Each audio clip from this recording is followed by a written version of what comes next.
I couldn't believe my eyes when 3 police cruisers rolled up my driveway, lights flashing for the third time in 2 weeks.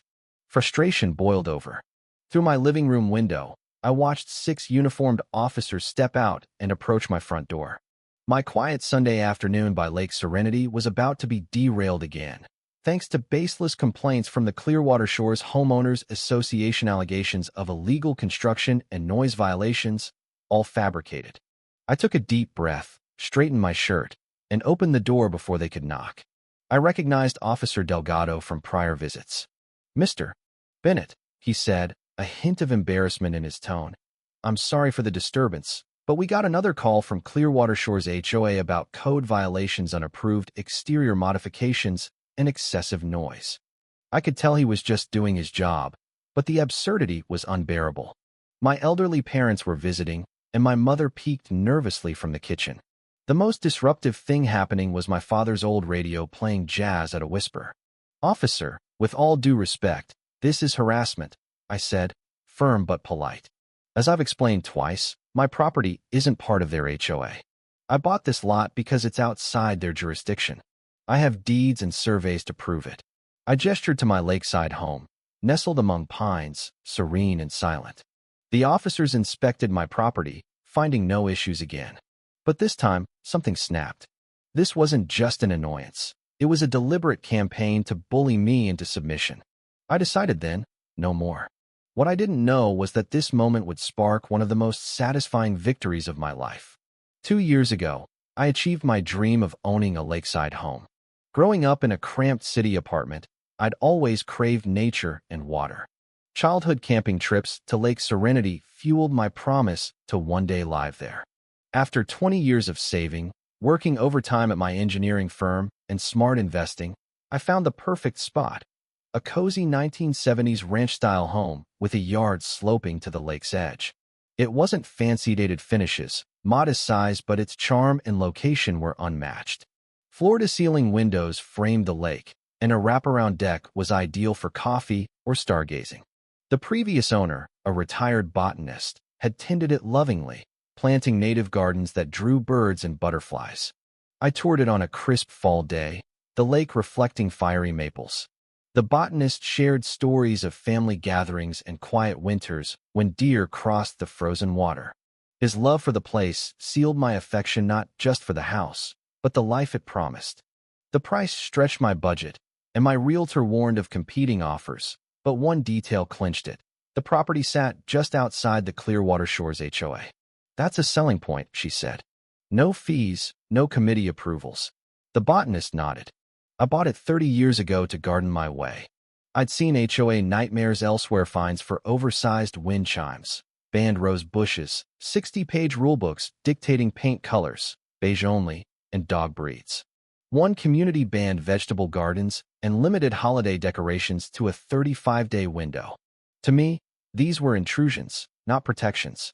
I wanted a home, not a regulated rental. So, learning my lot was HOA-free was a thrill.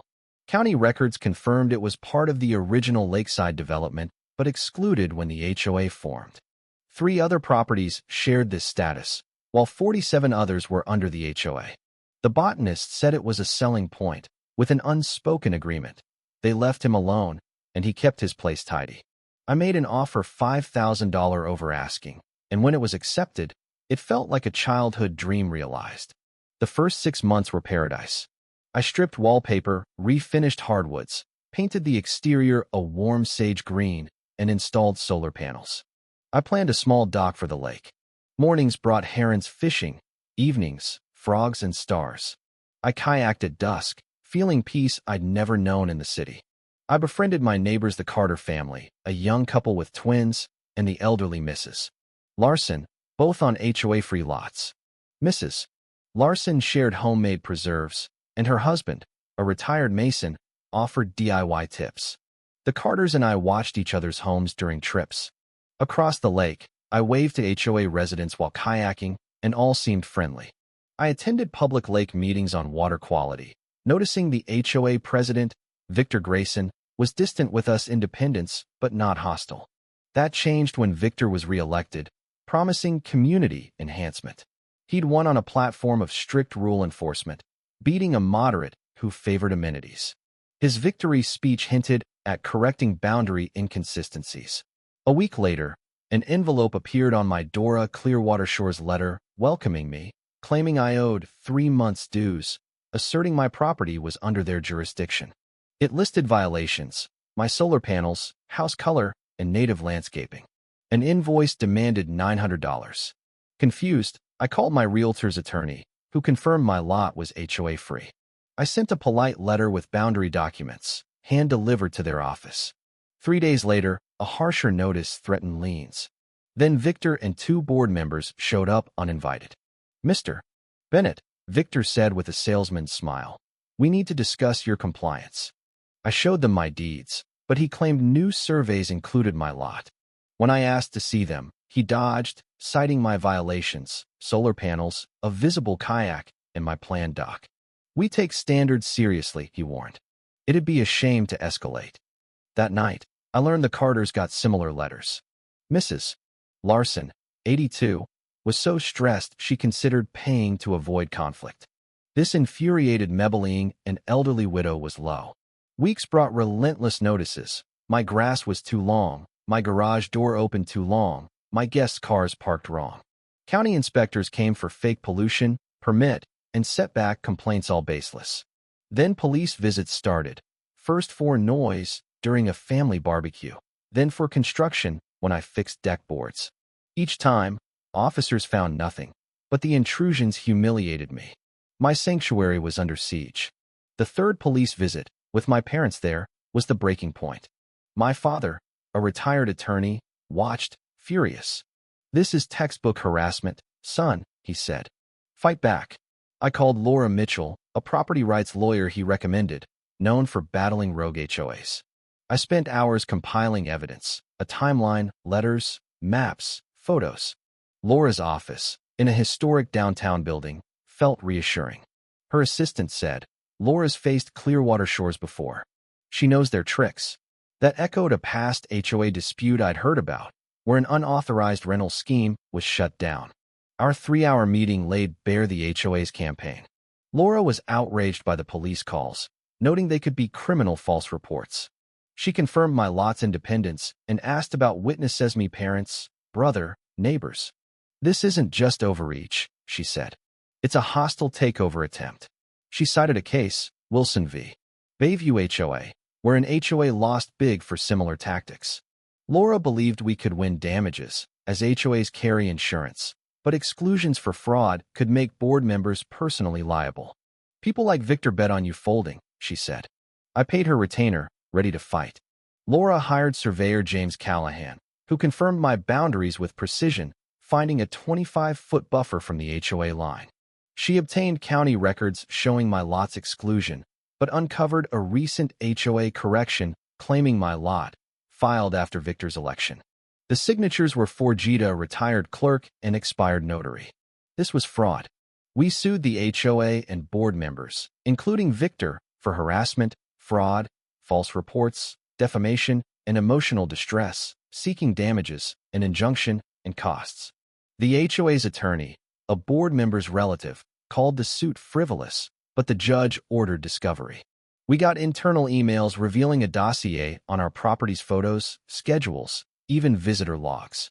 Emails from Victor plotted to break me, targeting Mrs. Larson's fears. They scheduled police calls to embarrass me, knowing our lots were exempt. Their own lawyer had warned them to stop, but Victor ignored it, deleting the advice.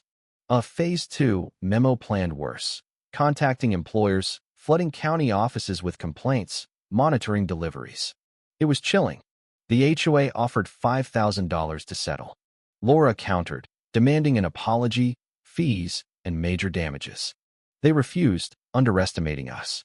In court, Judge Sarah Lynn, known for hating bullies, presided. The packed courtroom included neighbors, reporters, and Mrs. Larson. Laura presented our case masterfully: Callahan's survey, forged documents, damning emails. The HOA claimed misunderstanding, but their lies crumbled. Victor's testimony, polished but evasive, fell apart when Judge Lynn grilled him on forgeries and harassment. "Filing false documents is a crime, Mr. Grayson," she said. His stammers sealed their fate. On day 3, Judge Lynn ruled. She called the HOA's actions deliberate harassment, fraud, and abuse of process, issuing an injunction barring claims over our lots, ordering retractions, and corrected filings. She awarded $350,000 in compensatory damages and $650,000 in punitive damages, $200,000 from Victor, $100,000 each from 3 board members, $150,000 from the HOA. They paid my $85,000 legal fees and faced mandatory training. The case was referred for criminal review. Laura whispered, "This is historic." Victor and 3 board members resigned. The HOA's insurer fought coverage, leaving board members liable. I built my dock, added a fire pit, and lit garden paths. A sign read, "Free Lakeside, no HOA," with a community library. I hosted picnics, uniting HOA and non-HOA residents. Some asked about leaving the HOA. New board members sought my advice on fairer rules. One evening, Mrs. Larson brought lemonade to my dock. "My husband chose this lot to avoid HOAs," she said. "He'd be proud you fought for us." We toasted as ospreys soared and laughter echoed. My sanctuary was restored, not just a property, but a community built on choice, not control. The fight was tough, but worth every moment.